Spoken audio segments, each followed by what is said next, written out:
Assalamualaikum warahmatullahi wabarakatuh. Perkenalkan, nama saya Sinta Bella dengan NPM 2235 10362. Saya dari kelas 5G. Baiklah, di sini saya akan mempresentasikan tugas saya yaitu tentang self assessment. Yang pertama ada metode pengumpulan data, eh, yaitu jurnal observasi diri, yang dimana saya telah mencatat 5 percakapan berbeda dalam berbagai konteks, seperti keluarga, teman, perkuliahan, dan organisasi. Tetapi untuk setiap percakapan mendokumentasikan konteks, identitas lawan bicara, durasi, dan mendengarkan saya. Yang pertama ada diskusi dengan keluarga, yang dimana konteksnya itu diskusi tentang rencana liburan keluarga. Ya, lalu ada identitas lawan bicaranya, abang saya sendiri.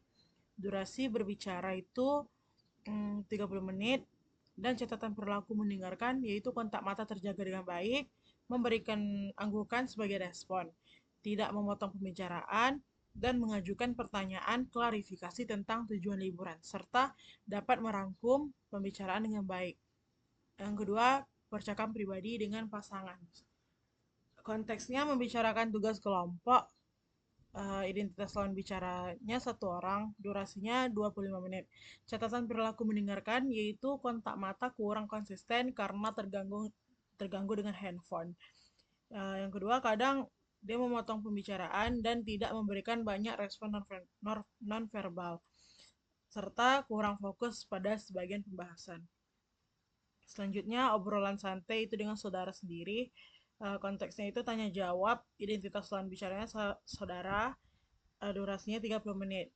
Catatan perilaku mendengarkan, yang pertama itu tidak memotong pembicaraan, yang kedua dia fokus dan pada pembahasan dan mengajukan pertanyaan klarifikasi, serta kadang dia tidak memberikan respon nonverbal atau ekspresi wajah netral.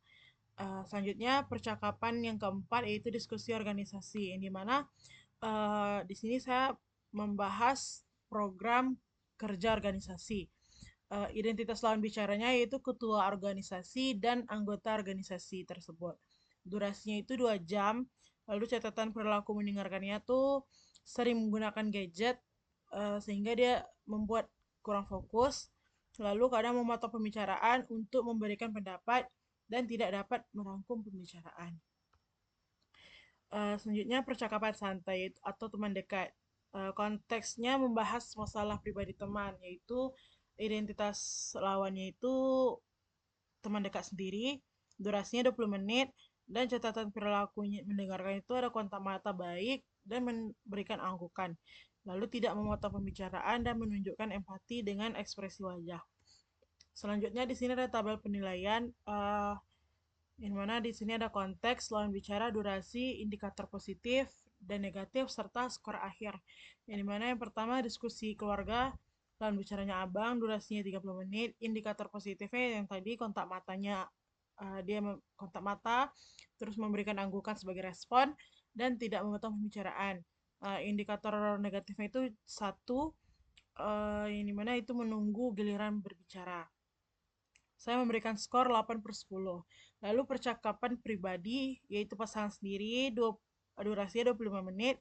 Uh, Indikator positifnya 3, di mana ada ekspresi wajah dan dapat merangkum. Indikator negatifnya itu 2, dia suka memotong pembicaraan, memberikan respon yang tidak sesuai. Skor akhirnya itu 6 per 10. Lalu yang ketiga ada obrolan santai. Yang mana itu lawan bicaranya saudara sendiri, durasi berbicara 30 menit. Indikator positifnya itu bernilai 4, eh, kontak matanya bagus, tidak memotong pembicaraan. Indikator negatifnya nilai 1 karena dia terlalu sibuk dengan gadget. Skor akhirnya 8 per 10. Lalu percakapan santai, itu dengan teman teman dekat sendiri, durasi 20 menit, indikator positifnya 5, eh, dapat merangkum pembicaraan, lalu kontak matanya bagus dan tidak memotong pembicaraan.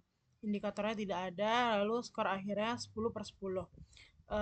Selanjutnya diskusi organisasi, yaitu lawan bicaranya ketua dan anggota-anggota organisasi tersebut. Lalu durasinya itu selama 2 jam, indikator positifnya bernilai 3, karena kontak matanya, dan juga dia ada klarifikasi yang indikator negatifnya itu 2 karena pikiran agak melayang karena terganggu oleh gadget. Skor akhirnya itu 6/10. Lalu ini ada grafik penilaian, ini ada diskusi keluarga tadi, abang bernilai 8,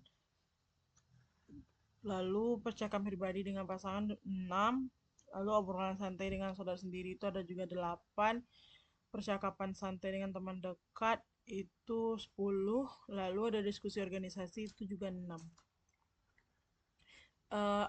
Selanjutnya ada analisis kekuatan dan kelemahan. Kekuatannya itu yang pertama kontak mata. Kontak mata itu saya cenderung menjaga kontak mata yang konsisten, terutama dalam percakapan dengan keluarga dan teman dekat.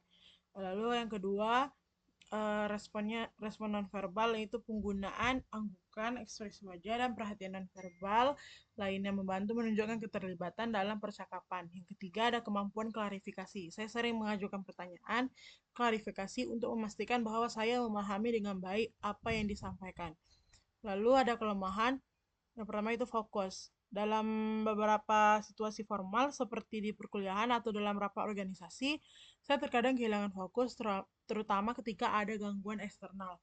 Lalu yang kedua ada gangguan gadget. Terkadang saya juga terganggu oleh notifikasi atau perangkat elektronik lain yang mempengaruhi kualitas pendengaran saya.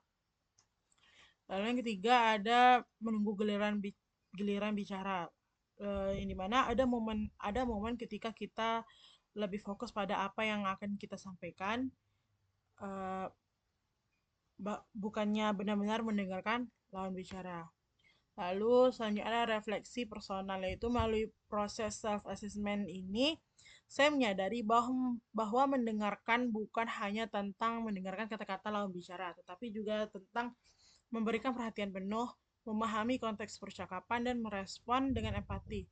Saya merasa lebih mudah mendengarkan dalam situasi santai, namun menghadapi tantangan dalam percakapan formal atau ketika ada distraksi eksternal. Mengelola distraksi dan fokus sepenuhnya pada percakapan akan membantu saya menjadi pendengar yang lebih baik. Lalu kesimpulannya adalah self assessment ini memungkinkan saya untuk mengenali kekuatan dan kelemahan dalam keterampilan mendengarkan saya. Lalu dengan rencana pengembangan yang terarah, saya berharap dapat meningkatkan efektivitas pendengaran saya dalam berbagai konteks. Proses ini tidak hanya bertujuan untuk memperbaiki kualitas komunikasi saya, tetapi juga menjadikan saya individu yang lebih responsif. Baiklah, sekian dari saya.